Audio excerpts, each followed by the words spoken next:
حضرت عمر فاروق رضی اللہ تعالیٰ عنہ کی علم، عمل، اخلاص کی برکات۔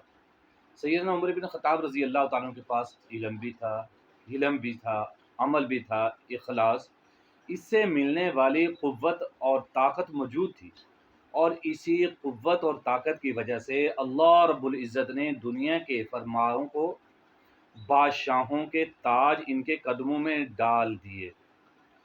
فقیرانہ زندگی تھی، لیکن وقت کے بڑی بڑی سپر پاور والے بڑے بڑے بادشاہ کیسر و کسریٰ بھی تھر تھرایا کرتے تھے، نام سن کر کانپ جایا کرتے تھے، لرزائے بر اندام ہو جاتے تھے، اس لیے کہ ان کے پاس علم، عمل، اخلاص کی قوت موجود تھی۔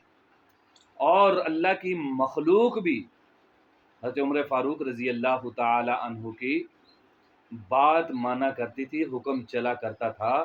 دیکھیں ایک مرتبہ حضرت عمر رضی اللہ تعالیٰ عنہ ممبر پر کھڑے ہیں اور اس وقت کہہ رہے ہیں کہ یا ساریت الجبل، اے ساریہ پہاڑ کی طرف دھیان رکھنا، ہوا ان کے پیغام کو زبان سے لے کر اس کے امیر لشکر تک پہنچا رہی ہے۔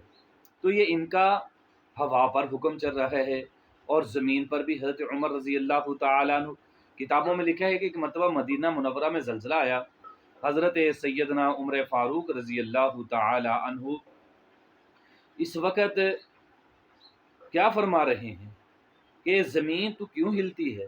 کیا عمر رضی اللہ تعالیٰ عنہ تیرے اوپر عدل قائم نہیں کرتا؟ عمر رضی اللہ تعالیٰ عنہ نے عدل قائم نہیں کیا، اور زمین کا زلزلہ اسی وقت رک جاتا ہے۔ تو اسی طرح آگ پر حکم، ایک مرتبہ مدینہ کے باہر ایک آگ نکلتی ہے، مدینہ طیبہ کی طرف بڑھنا شروع ہوتی ہے۔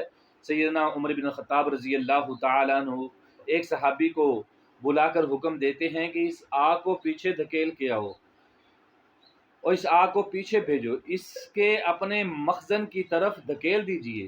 وہ اپنی چادر کو کوڑے کی مانند بنا کر اس آگ کی طرف مارنا شروع کرتے ہیں، دھکیلنا شروع کر دیتے ہیں۔ آگ ہٹتے ہٹتے جہاں سے نکلی تھی وہاں پر جا کر داخل ہو جاتی ہے۔ سبحان اللہ، آگ پر حکم چل رہا ہے، ہوا پر حکم چل رہا ہے، زمین پر حکم چل رہا ہے، دریاؤں کے پانی پر حکم چل رہا ہے۔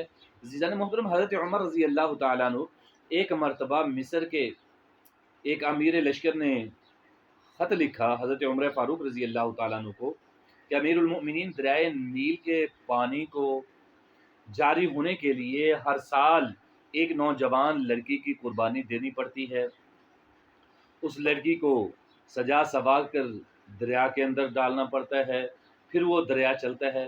تو آپ نے جوابی خط لکھا کہ اسے دریا میں ڈال دو، اور اس خط میں لکھا کیا تھا؟ اس خط میں لکھا ہوا تھا کہ دریائے نیل، اگر تو اپنی مرضی سے چلتا ہے تو مت چل، تیری ضرورت نہیں، لیکن اگر تو اللہ رب العزت کے حکم سے چلتا ہے تو امیر المؤمنین عمر بن الخطاب رضی اللہ تعالیٰ عنہ تجھے حکم دیتا ہے کہ تو چلنا شروع کر، دریائے نیل کا پانی آج بھی چل رہا ہے، اور عمر بن الخطاب رضی اللہ تعالیٰ عنہ کی عظمتوں کو سلام کر رہا ہے۔ اور اسی طرح عزیزان محترم، بیت المقدس فتح کیسے ہوا؟ بیت المقدس کی فتح یابی کے مسئلے میں مسلمانوں نے وہاں پر چڑھائی کی، مسلمانوں کا لشکر بیت المقدس کے لیے گیا۔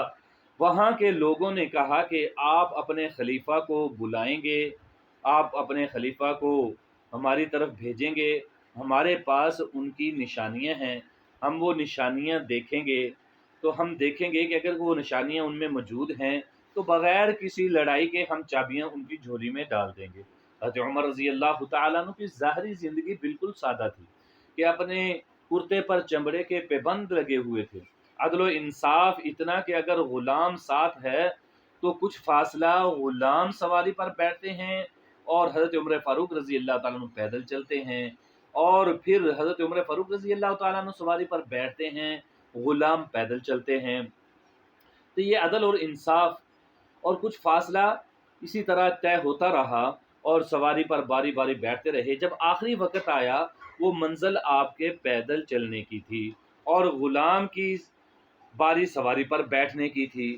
تو عزیزان محترم، غلام نے بار بار کہا کہ امیر المؤمنین، آپ سواری پر سوار رہیں، مسلمانوں کا امیر المؤمنین، اور اس حال میں کہ دشمن کے سامنے جا رہے ہیں کہ ان نے اونٹ کی مہار پکڑی ہوئی ہے، غلام اوپر بیٹھا ہوا ہے، کپڑوں پر پیبند لگے ہوئے ہیں، مگر ان کے چہرے پر وہ جہ و جلال ہے، وہ ہیبت تھی۔ اللہ جل جلالہ نے روب کے ذریعے سے ان کی ایسی مدد کی کہ جب کفار نے دیکھا تو ان کے پتے پانی ہو گئے، کہنے لگے کہ یہ وہی شخص ہیں جس کی نشانیاں کتابوں میں موجود ہیں۔ بیت المقدس کی چابیاں ان کی جھولی میں ڈال دیں۔ یہ عزتیں کیسے مل رہی ہیں؟ صرف قوت ایمانی کے سبب، جو انسان کو علم، عمل اور اخلاص کی وجہ سے نصیب ہوتی ہے، نبی مکرم محمد الرسول اللہ صلی اللہ علیہ وسلم کی غلامی کے ساتھ نصیب ہوتی ہے۔ اللہ تعالی جل شانہ ہمیں بھی جناب رسول اللہ صلی اللہ علیہ وسلم کی اتباع کی توفیق عطا فرمائے۔